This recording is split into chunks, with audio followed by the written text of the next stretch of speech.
पक्षी का अपना धर्म है कि वो आकाश में उड़ता है, तो हाथी का अपना धर्म है, तो गाय का अपना धर्म है।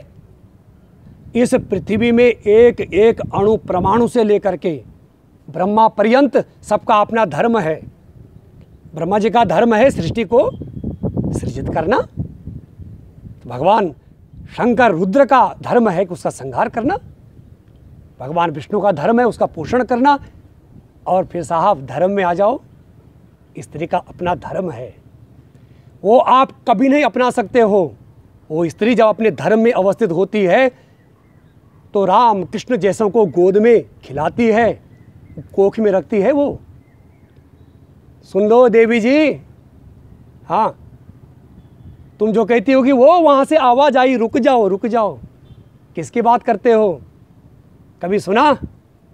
सुंदर होंगे देश बहुत से, बहुत बड़ी है ये धरती, पर अपनी माँ अपनी ही है, अमित प्यार जो है करती।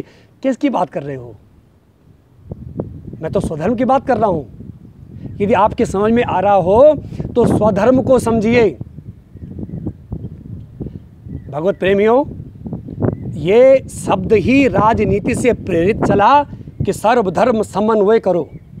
अच्छा, मैं राजनीतिक की विश्लेषण लोगों से पूछना चाहूँगा, एक परिणाम कोई मुझे बता दे कि सर्वधर्म समन्वय से इतनी शांति की स्थापना हुई। मैं अपना वक्तव्य बदल दूंगा, कोई बड़ी बात नहीं, क्योंकि हमारे गुरुजी ने सिखाया है कि अब आप कहीं पर गलत हो, छोटे से बच्चे से भी स्वीकार कर लो, भैया मेरे से गलती हो गई। लेकिन अगर आप सही हो तो ऊंची चट्टान देखकर भी कभी घबराना नहीं, क्योंकि चट्टानों का अस्तित्व नहीं होता, उड़ान का अस्तित्व होता है। क्या कहोगे? मैं आप लोगों को, आप सभी भगवत प्रेमियों को निवेदन कर रहा हूं, आप इन बातों को सुनिए और अपने तक मत रखिए। इन बातों को आप अधिक से अधिक प्रचार कीजिए। आपका ये कार्य एक बड़ा पुण्य का कार्य है और न जाने इससे कितने लोगों का जीवन बचेगा, आपको नहीं मालूम। हमारे यहाँ अगर छोटी सी गलती ना होती कि सर्वधर्म समन्वय करो, तो भारत माँ की छाती पर ये रक्त की रेखा न खींची होती। हमने तब भी भूल करी थी। मैं पूछता हूँ इतिहासकारों से, क्या मिला आपके सर्वधर्म समन्वय? कितना कर पाए आप? मैं समर्थक हूँ, लेकिन कितना कर पाए? परिणाम क्या मिला? हो ही नहीं सकता, क्योंकि प्रत्येक स्वभावस्थमिदं जगत, संपूर्ण संसार चराचर जगत स्वधर्म में निष्ठित है। मैं आपको कह चुका हूं, जो धर्म वृक्ष का है वो पत्थर का नहीं हो सकता, लेकिन जो पत्थर का है वो वृक्ष का भी नहीं हो सकता। और फिर जो पशु का है वो पक्षियों का नहीं है, जो पक्षी में है वो मनुष्य में नहीं है, जो मनुष्य में है वो स्त्री में नहीं है, जो स्त्री पुरुष में है वो देवताओं में नहीं है। क्या कहोगे? अधूरा ज्ञान और अधर्म की इस पंचायत की चर्चा करना बंद करो।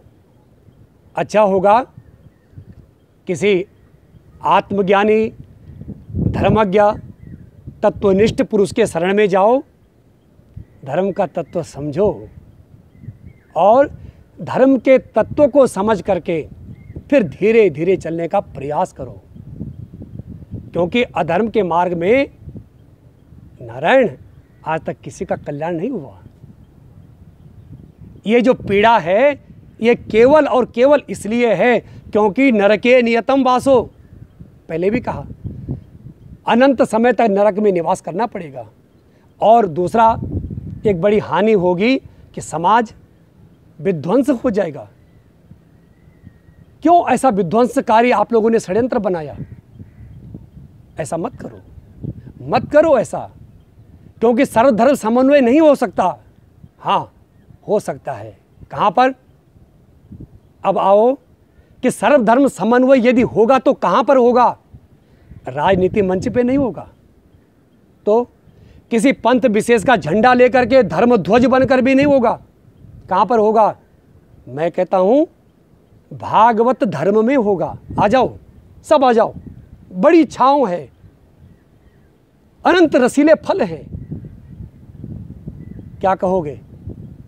मैं दोबारा कह रहा हूँ, भागवत धर्म में आ जाओ तो आप कहो साहब भागवत धर्म क्या है, वो तो मैं आपको बता सकता हूँ। सुनो, भागवत कहते हैं भगवतः इदम भागवतम।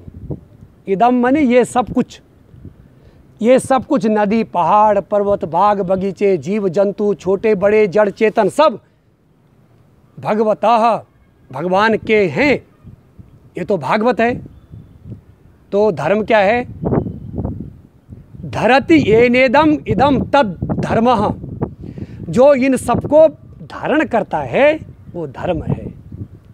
अब आपको बहुत विस्तृत वृक्ष की छाया मिल गई, या कहो तो अनंत आकाश उड़ने को मिल गया, कोई किससे कभी टकराएगा ही नहीं। आना चाहोगे? बोलोगे साहब नहीं नहीं नहीं। क्यों? क्योंकि आदत पड़ी है ना।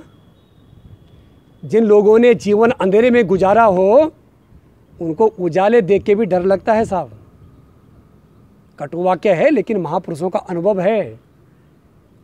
जबकि उजाले में डर समाप्त हो जाता है, लेकिन जिनकी जीवन अंधेरे में गुजरा हो उजाले में आते आंखें बंद हो जाती हैं। ये धर्म है, सबके लिए है। धर्म प्रोंजित कहतवोत्र परमो निर्मत्सराणाम सताम। कोई मत्सर नहीं, कोई द्वेष नहीं, कोई राग नहीं, कोई ईर्ष्या नहीं, कोई प्रतिस्पर्धा भी नहीं। सिर्फ एक पीड़ा है, कहाँ चले हो, और चले तो चले, इतने सारे समुदाय को कहाँ ले चले हो, कहाँ पहुँचाओगे। एक बार वेद व्यास जी की व्यासपीठ भागवत धर्म आह्वान करता है, यदि सच में सर्वधर्म समन्वय के इस देश के पुरोधा, इस देश के राजनेता, इस देश के धर्मज्ञ यदि समर्थक हों तो मैं आह्वान करूंगा आप सब लोगों का, भगवत गीता का वाक्य आपको स्मरण दिला दूं, सर्वधर्मान परित्यज्य मामेकम शरणम व्रज। गीता ने ऐसा नहीं कहा कि सब धर्मों का समन्वय कर दो, इकट्ठा कर दो, नहीं। भगवान ने कहा सब धर्म छोड़ दो। हाँ, सब धर्मों को छोड़ करके सुख मिलेगा, शांति मिलेगी, यश मिलेगा, सद्गति मिलेगी और सन्मति भी मिलेगी, क्योंकि सब धर्मों को छोड़ना सरल है। आपको साहब कैसे? ये बहुत बड़ा विषय है। मैं अगले अंक में आप लोग भूलेंगे नहीं, और हम इस विषय को फिर आगे बढ़ाएंगे। अधर्म पंचायतन, या अधर्म पंचायतन नाम नहीं देंगे, क्योंकि पंचायतन हमारा इष्ट आराध्य होता है। अधर्म की पंचायत। अब इस विषय में अगले अंक में फिर आपसे हम भगवत चर्चा के रूप में उपस्थित होंगे। तब तक आप सभी को सप्रेम हरिस्मरण, इसको सुनिए, अधिक से अधिक इसको बांटिए और समाज में धर्म की जागृति लाइए। सत्य सनातन धर्म की जय, गंगा मैया की जय। हरिओम तत्सत।